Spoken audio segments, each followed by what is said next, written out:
God is good. All the time. All the time. God is good. We are blessed people, and we are blessed to be here today. If you're visiting with us again, we want to thank you for your presence. It is an encouragement to us, and above all, brings glory and honor to God. So we are glad that we can be together today as a family. As we get into our lesson this morning, how many of you think that the world is working in your best interest? Anybody? You know, that everything in life, from the time you get up in the morning to the time you get to bed at night, is all for you. Everything's for you. Well, we don't think that, do we? The reality is, and most of us recognize, that there are people, there are circumstances and ideas that are constantly working against our best interest. And the reality for us is, if you don't get up in the morning and put on the whole armor of God, then you are going to find yourself being beat down. You know, we began last week looking at a series of lessons on the life of David.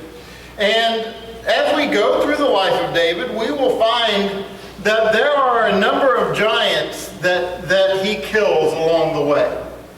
But there are also a few giants that kill him. And the truth is that we face the same challenge in our own lives. You know, as we go through life, we have some victories. There are some giants that we defeat. But if we're not careful, there are some giants that will defeat us as well. The giant that we are going to be looking at today is the giant of fear.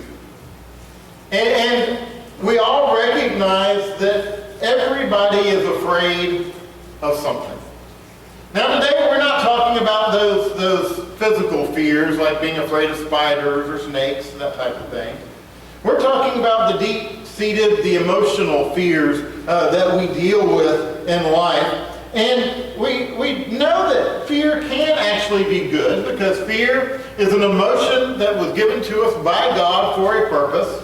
And it can cause us to pause and to think about what we should and should not be doing. And so it does serve a good purpose. But there is also a kind of fear that, if it's not controlled, will hold us back. That will prevent us from moving forward, not only in our life, but in our relationship with God. So here's the question today. The question is, what are you afraid of? Well, what is your greatest fear? For some, it may be a fear of failure. Just being afraid to actually fail in life. For some, it may be a fear of losing control. For some, it may be a fear of bad health, or what will come because of the health struggles that we're facing. It might be a fear of death. For some, it may be a fear of emotional pain. Or for others, a fear of exposure, allowing people to see me for who I really am. And for a few, if not for most of us, there may be a fear of commitment. And the list could go on, but the question this morning is, what are you afraid of? And so this morning we're going to do something different. I've never actually done this before, so we're going to see how it works. What we're going to do today is we're going to have some audience participation, and we're going to go around the room one by one, and I want each of you to stand up and to tell everybody what your greatest fear is. Okay, so we're going to start over. Just kidding. All right, we're not going to do that today. But what I just did is expose for many of you one of your biggest fears, right? And do you see how easy it is to go from a place of comfort to a place of fear? You know, oftentimes what should be comfortable for us becomes an obstacle. This is a perfect example. We're a family. We're a body of believers. Most of us know one another. Many of us have known one another for many, many years, right? We are, as a family, we should be able to share and talk. It should be a no-brainer for us to be able to stand up and to talk and to share anything with one another. And yet, as soon as that came out of my mouth, there were people grabbing their stuff. You know, looking for the exits. You know, there were deer in headlight looks across the room. Right? And so, what should be comfortable for us often becomes one of our greatest obstacles. Now, with that in mind, we're going to get into our text this morning. I encourage you to turn in your Bibles to 1 Samuel 17 as we begin to walk through the events there. The events found in 1 Samuel 17 is one of the best known Bible events or Bible stories known. You know, probably second only to the life of Christ and to the events of his life. And then this is the story we commonly call the story of David and Goliath. And this story starts with battle lines being drawn. You see, the Philistine army is facing off against the Israelite army. And the Philistine army was one of the greatest fighting forces around. Not only were these men larger in size than the Israelite people, but they had armor that no one else had. They had actually begun perfecting the art of working with iron, and so they were able. They had weaponry that no one else had at that time, and so they were a feared force. And so here they are. They are in the valley of Elah, and they are camped out there on either side of the valley. You have the valley in the center. You have there, the valley of Elah still exists today. If you've ever traveled in the Holy Lands and done a tour there, you have probably gone down to the valley of Elah. You've probably gone to that very brook where David, we believe David picked up those stones, and you may have gotten stones from that brook. And so here they are in this place. On one side, you have the Philistine army camped out. On the other side, you have the Israelite army. And the plan was to go down into the valley to engage in battle. And so here you have this event taking place. We're going to begin in verse 4 of 1 Samuel 17. It says, "And there came out from the camp of the Philistines a champion named Goliath of Gath, whose height was 6 cubits and a span." Now, this giant was over 9 feet tall. And I want us to get a visual of this, and so I do need audience participation for this. And Drake, I know you're way back in the back, but can you come up here for me, please? We want to get a visual of what this looks like, okay? So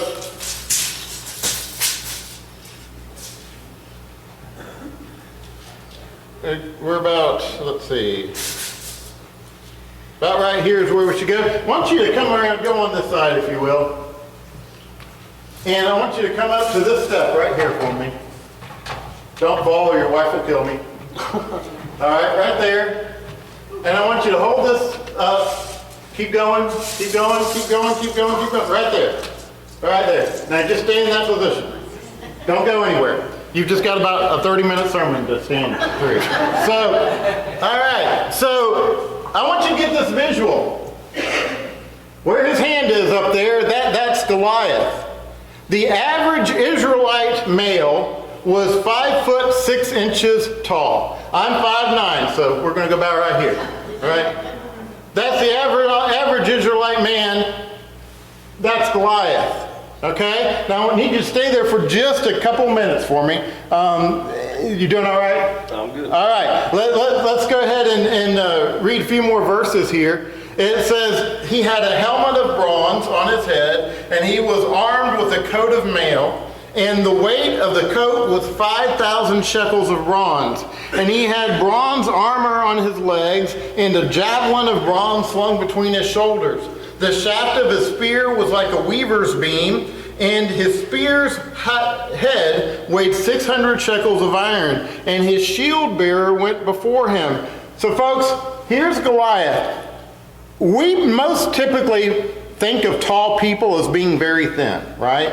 As a matter of fact, according to the world records or whatever it is, Guinness Book of World Records, the tallest man ever in the United States was about 8.5 feet tall. So just under this, and he was very thin, and that's typically what we think of. But Goliath's armor weighed 125 pounds. Just the armor on his body was 125 pounds. That's a person, folks.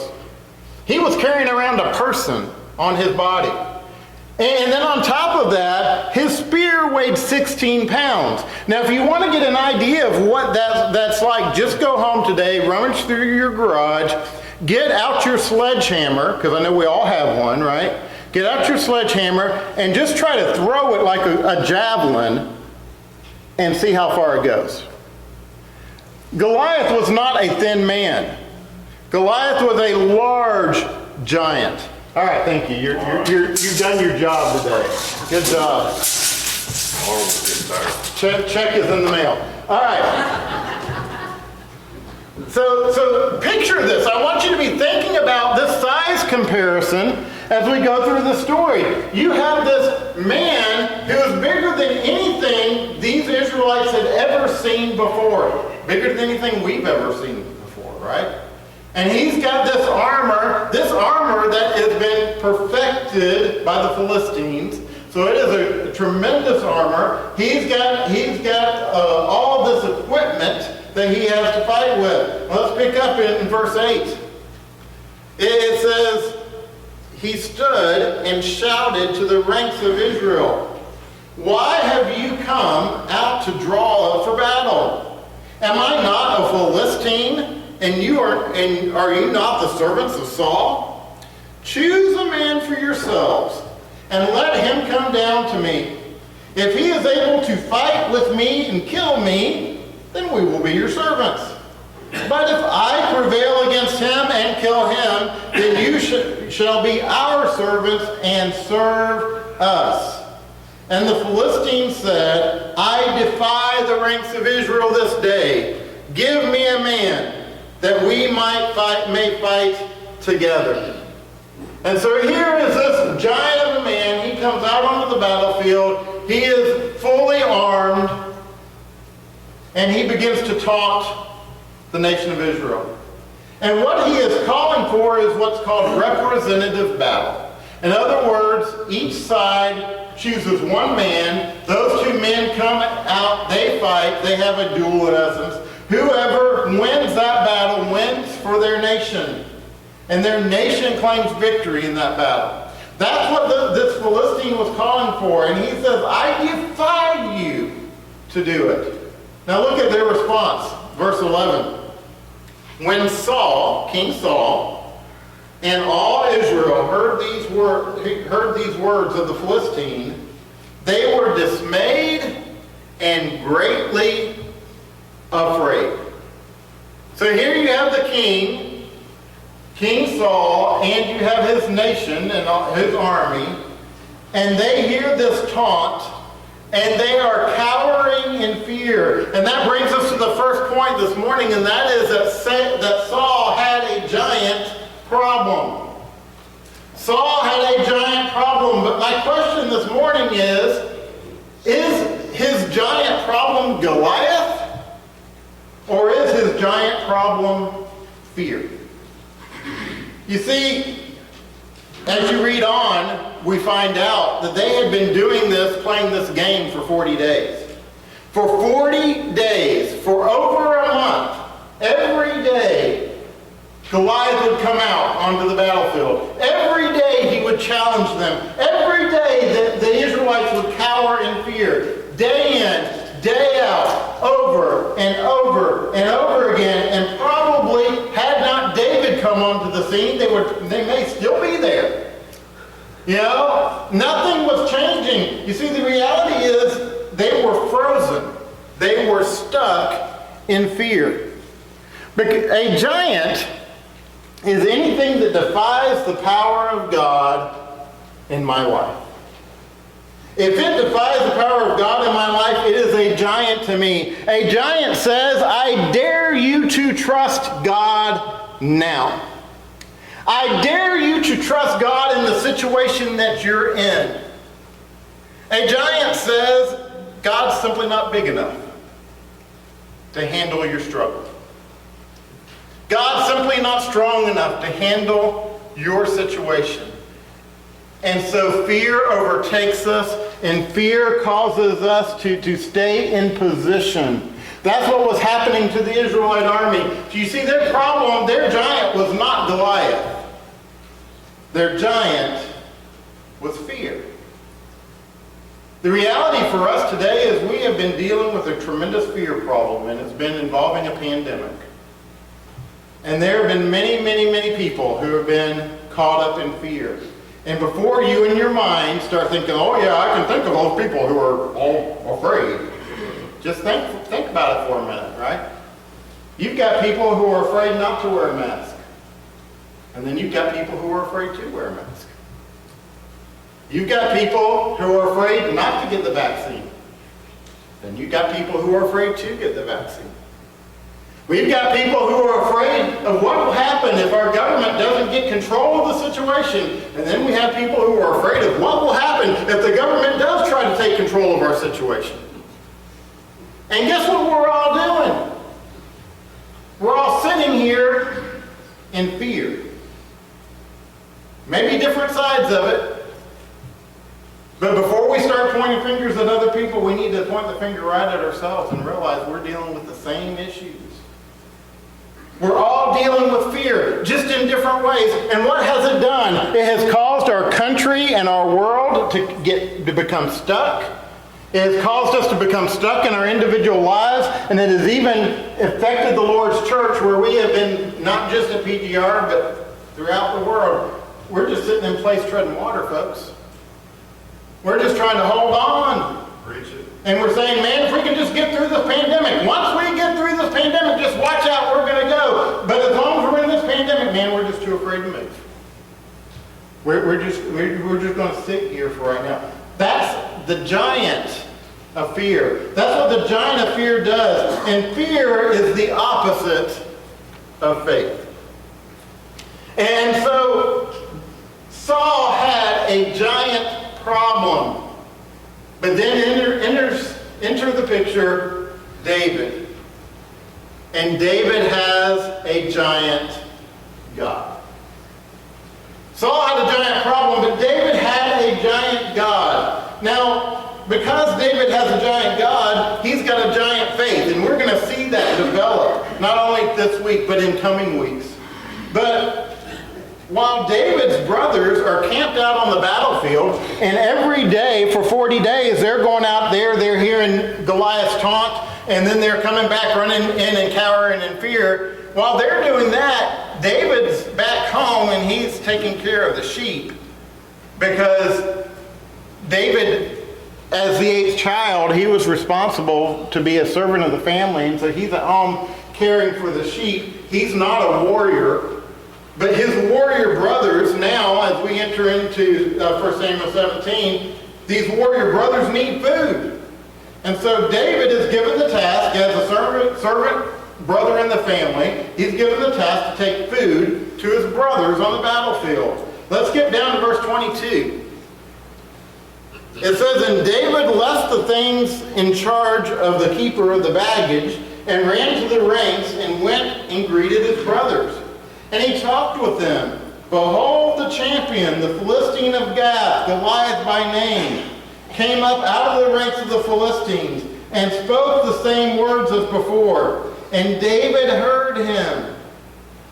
All the men of Israel, when they saw the man, fled from him and were much afraid.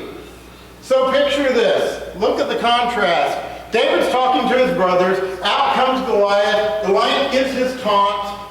And then David just stands there and kind of listens at him. Well, listens to him. He's like, who is this guy? And while he's standing there listening, what's everybody else doing? They are running for their lives. They're getting out of Dodge. They are running away out of fear. And so you have this contrast of David, who is standing firm, and everyone else who is running away out of fear. And that leads us to what we want to spend the rest of our time looking at today, and that is 3 qualities of people who kill giants. There are 3 qualities that we see as we continue through this story that people who kill giants possess. Number 1, people who kill giants look at life through God's eyes. People who kill giants do not look at life through their own vision or through the vision of what price they're going to pay. People who kill giants look through God's eyes as they look at a situation. Let's continue on, picking up in verse 25. It says, "And the men of Israel said, 'Have you seen this man who has come up? Surely he has come up to defy Israel. And the king will enrich the man who kills him with great riches, and will give him his daughter, and make his father's house free in Israel.'" Now here's King Saul. He can't get anybody to fight Goliath, and so Saul offers anyone who's willing to fight Goliath, if they defeat him, to give them great wealth and the opportunity to become part of the royal family. And that's a pretty big prize, right? And so he's offered this great prize, and Saul is literally bribing the people, and yet nobody's interested. Nobody is interested in even giving it a try. Now let's pick up in verse 26. It says, "And David said to the men who stood by him, 'What shall be done for the man who kills this Philistine and takes away the reproach from Israel? For who is this uncircumcised Philistine that he should defy the armies of the living God?' And the people answered him in the same way, 'So it shall be done to the man who kills him.'" So here's the Israelite army. They are cowering in fear. And then here's David saying, "Who does Goliath think he is? Who does he think he is, defying the armies of the living God?" Folks, what's the difference? The difference is that the Israelite army was looking at Goliath through the eyes of risk versus reward. The risk was greater than the reward, therefore they weren't trying. Right? And that was their vision.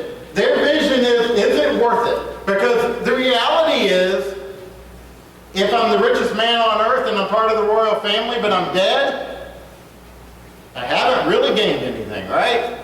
So the risk was too great. Therefore, they weren't willing to go after the reward. That's how they were viewing it. But what was David doing? David was looking at Goliath through God's eyes. David wasn't looking at Goliath through what David could accomplish or what David could do. He was looking at Goliath through God's eyes, and he saw a man who was defying the living God. And David is incensed here at this issue. But so the first thing we see is that people who kill giants look at a situation through God's eyes. And so this morning you may be thinking about a giant that you're dealing with, something that you're just afraid of, a fear that you are battling. This morning, don't look at it from your vantage point. View it through the eyes of God. But then number 2, people who kill giants draw courage from past victories. Let's look at what David does here. Let's begin in verse 17. Verse 31, chapter 17. When the words that David spoke were heard, they repeated them before Saul. And he sent for him, and David said to Saul, "Let no man's heart fail because of him. Your servant will go and fight with this Philistine." So here comes David. He goes before the king, and he says, "Don't worry. I'm going to take care of it. You know, I'm going to fight the Philistine." Verse 33. And Saul said to David, "You are not able to go against this Philistine to fight with him, for you are but a youth, and he has been a man of war from his youth." But David said to Saul, "Your servant used to keep sheep for his father. And when there came a lion or a bear and took a lamb from the flock, I went after him and struck him and delivered it out of his mouth. And if he arose against me, I caught him by his beard and struck him and killed him. Your servant has struck down both lions and bears, and this uncircumcised Philistine shall be like one of them, for he has defied the armies of the living God. And David said, and look at this, verse 37.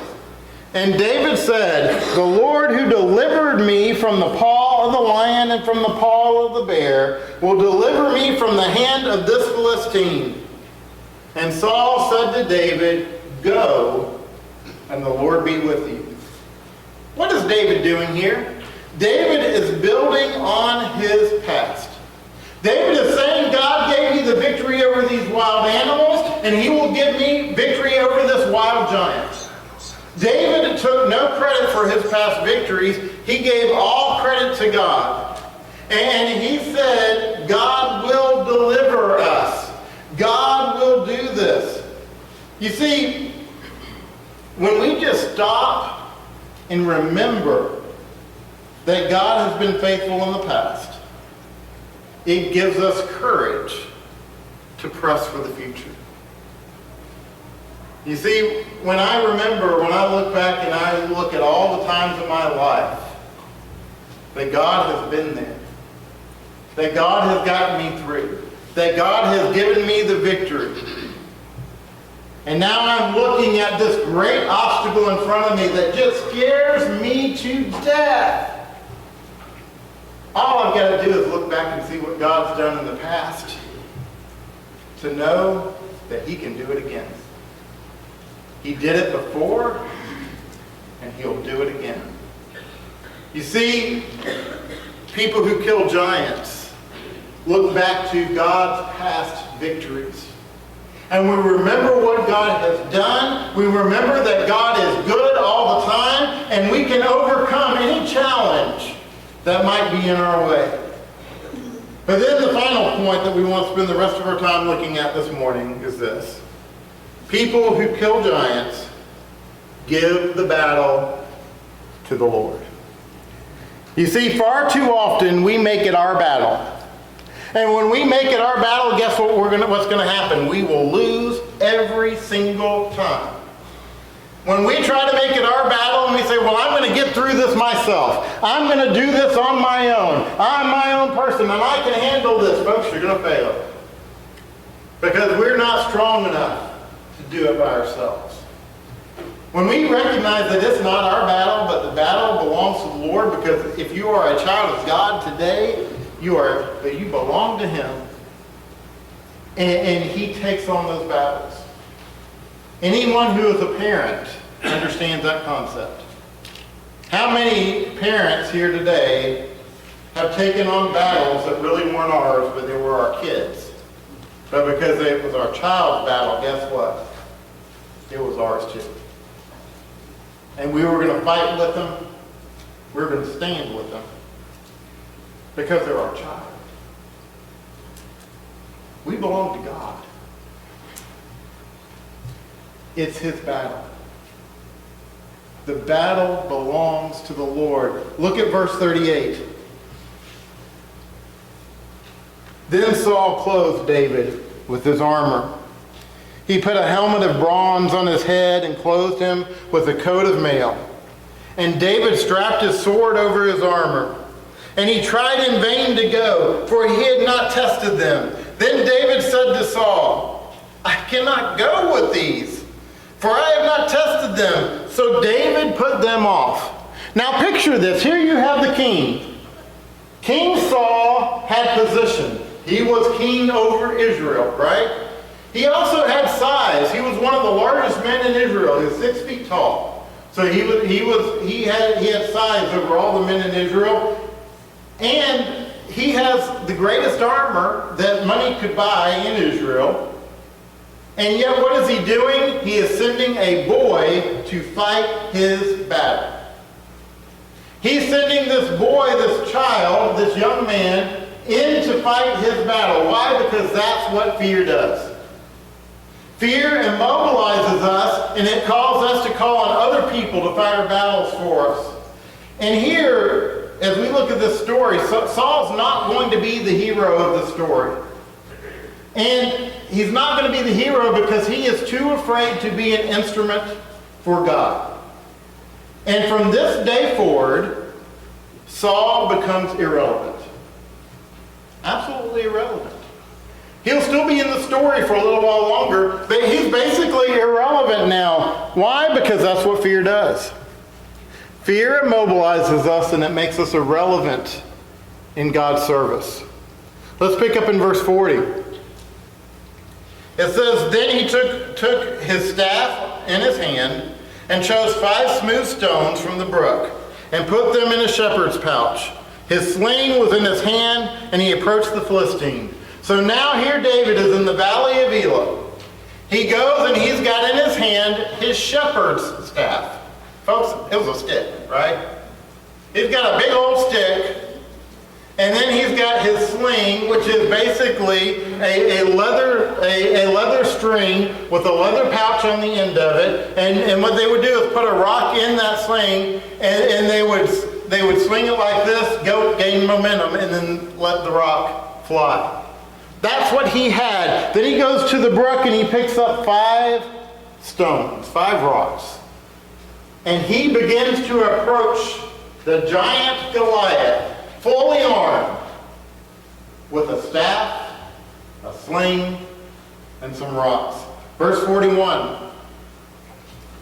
It says, "And the Philistine moved forward and came near to David with his shield bearer in front of him.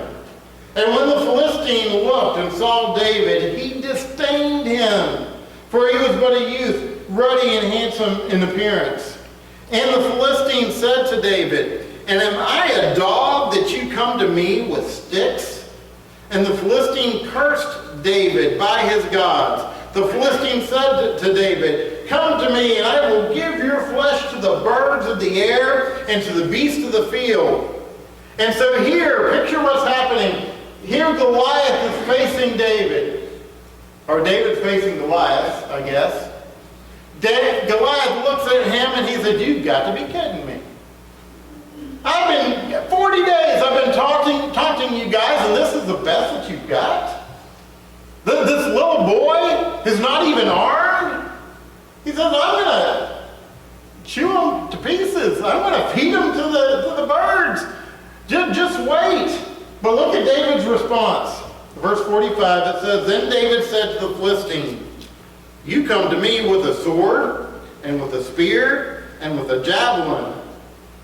But I come to you in the name of the Lord of hosts, the God of the armies of Israel, whom you have defied. This day the Lord will deliver you into my hand, and I will strike you down and cut off your head. And I will give the dead bodies of the host of the Philistines this day to the birds of the air and to the wild beasts of the earth, that all the earth may know that there is a God in Israel, and that all this assembly may know that the Lord saves not with sword and spears, for the battle is the Lord's, and he will give you into our hands."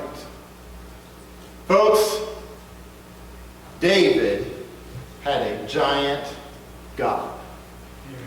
David recognized that this was not David's battle. This battle belonged to the Lord. And that's why David was able to do something that made absolutely no sense.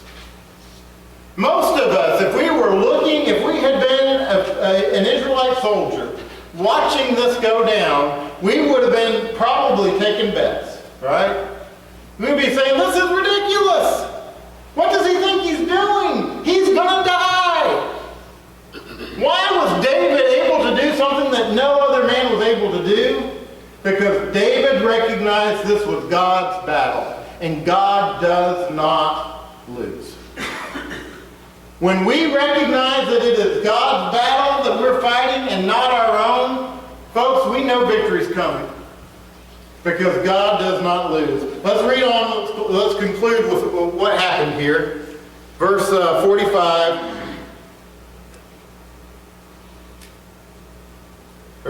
47. It says, and all, this is some, excuse me, I'm behind on my slides, verse 48. Now we're caught up. When the Philistine arose and came and drew near to meet David, David ran quickly toward the battle line to meet the Philistine. And David put his hand in his bag and took out a stone and slung it and struck the Philistine on his forehead. The stone sank into his forehead and he fell on his face to the ground. So David prevailed over the Philistine with a sling and with a stone and struck the Philistine and killed him. There was no sword in the hand of David. Then David ran and stood over the Philistine and took his sword and drew it out of its sheath and killed him and cut off his head with it. When the Philistines saw that their champion was dead, they fled. And the men of Israel and Judah rose up with a shout and pursued the Philistines as far as Gath and the gates of Ekron, so that the wounded Philistines fell on the way from Sharon as far as Gath and Ekron. And so here we have it. You see, God wants to release you from your fears. And God wants to send you out into victory. That's what he did for David.